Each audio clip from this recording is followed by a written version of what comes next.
pergi liburan ke Jepang bersama keluarga itu pada tanggal 2 April sampai tanggal 7. Lalu ketika pergi di Jepang di sana di tanggal 6 pagi itu, saya waktu Jepang ya, saya melihat dikasih tahu sama rekan bahwa ini Instagramnya Pak Deddy Mulyadi bilang, Pak Luki selamat liburan ya, kalau lain kali kalau pergi ke Jepang izin dulu. Nah di situ saya langsung mencoba menghubungi Pak Gubernur. Saya bilang, punten Pak Gubernur, maaf saya tadi lihat di postingan Pak Gub, saya posisi lagi di Jepang Pak Gub, maaf kalau saya belum izin karena saya tanggal 7 sudah pulang kok, jadi tanggal 8 bisa kembali kerja. Terus Pak Gubernur bilang, mestinya izin dulu sama Kemendagri melalui beliau ya, iya Pak Gub, tapi saya perginya bukan di hari kerja. Lalu dia beliau nunjukin kayak screenshot peraturan perundang-undangan, kalau nggak salah undang-undang tahun 23 tahun 2014 itu, pasal yang dilarang pergi ke luar negeri. Wah, saya bilang, wah maaf Pak Gubernur, saya berarti salah menginterpretasikan hari. Saya pikir hari itu hari kerja. Kata beliau, enggak, tetap. Oh ya sudah, saya minta maaf. Nanti saya akan segera menemui. Begitu sampai Indonesia, tanggal 9, terus tanggal 8, saya mendapatkan surat juga tuh. Jadi di tanggal 7 saya dapat surat, tanggal 8 untuk klarifikasi di inspektorat. Nah, di situ tadi saya menjelaskan di inspektorat, ada sekitar 40 pertanyaan. Tentu ditanya perginya itu pakai fasilitas negara atau tidak. Saya jawab tidak. Bahkan saya dari Indramayu sampai ke Jakarta saya nyetir sendiri pakai mobil pribadi, tidak bawa ajudan, bawa aspri, ASN sama sekali, tidak difasilitasi. Bahkan di airport semua ini benar-benar murni pribadi dari awal sampai akhir.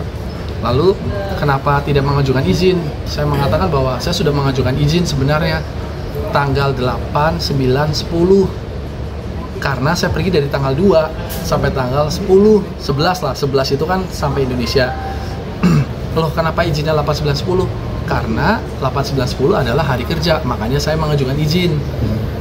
Terus izinnya keluar nggak? Nggak keluar Pak, karena ketika mengajukan izin lewat aplikasi sudah terlalu mepet, harusnya 14 hari kerja sebelumnya,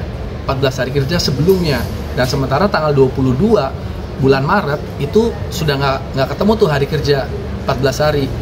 Oh, jadi karena saya izin tanggal 8, 9, 10 tidak bisa, maka saya membatalkan 8, 9, 10-nya. Ya sudah, saya pulang di tanggal 7. Saya berangkat tanggal 2 sampai tanggal 7. Lah kenapa nggak izin? Nah, di sini Pak, saya minta maaf, saya salah. Karena saya berpikir itu kan cuti bersama. Kan kepala daerah kan nggak boleh cuti di hari Lebaran. Saya ada surat edarannya. Nah, surat edarannya itu memang tidak saya terima di meja saya gitu. Kan ada surat dari gubernur, betul ada surat dari gubernur. Surat dari gubernur itu menyatakan persiapan lebaran. Persiapan lebaran itu A sampai ada 9 poin kalau nggak salah ya. Ada 7 poin. 7 poin, salah satunya membuat posko. Kita bikin ada 27 posko. Terus menyiapkan SK untuk anti premanisme. Belum lagi kita buat lagi untuk pengendalian harga-harga, kenaikan harga. Terus operasi pasar itu semua sudah saya lakukan Pak, dari A sampai Z itu, dari 7 item sudah saya lakukan semua. Hari H saya tetap ada di lokasi di pendopo, malah saya menerima ada ribuan tamu datang, ya mungkin sekitar 1000-an tamu datang. Terus di malam harinya kami masih keliling-keliling untuk patroli dan besoknya juga masih.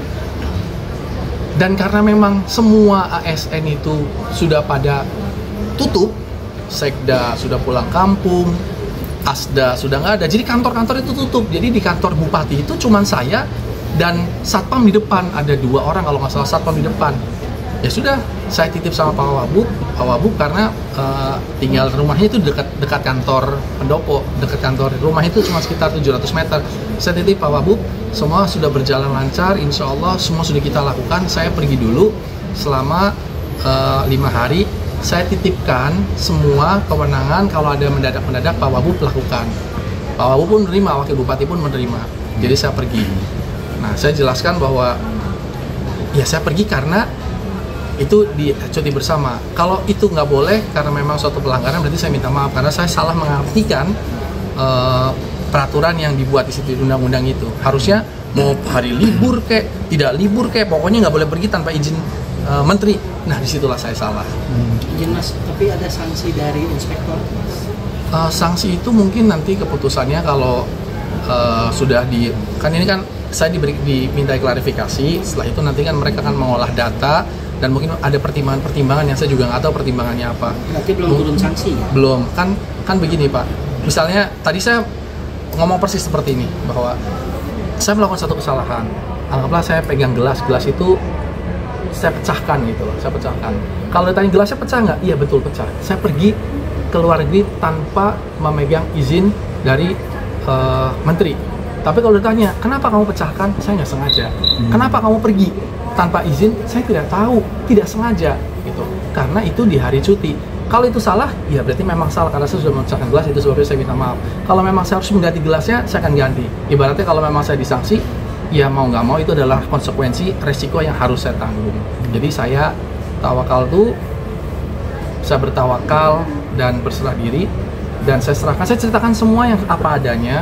Saya screenshot semua tiket-tiket saya screenshot itinerary saya di sana. Lalu kan ditanya keterangan juga kepada Kabak Tata Pemerintahan, kepada Asda, tadi kan diundang semua juga kepada inspektorat dari Indramayu, diceritakan bahwa memang saya tidak nggak apalagi menggunakan fasilitas ya, apalagi dibiayai, bahkan saya itu semua pribadi gitu. Jadi tidak ada uang negara sama sekali, bahkan fasilitas negara yang saya pakai untuk pergi ini, tapi tetap salah karena tidak izin. Kenapa nggak izin? Saya ulangi kembali, karena saya berpikir itu adalah cuti bersama dan kantor Pemda semua pada tutup. Jadi bupati ada di kantor, tapi semua kantor Pemda itu tutup kecuali puskesmas sama rumah sakit.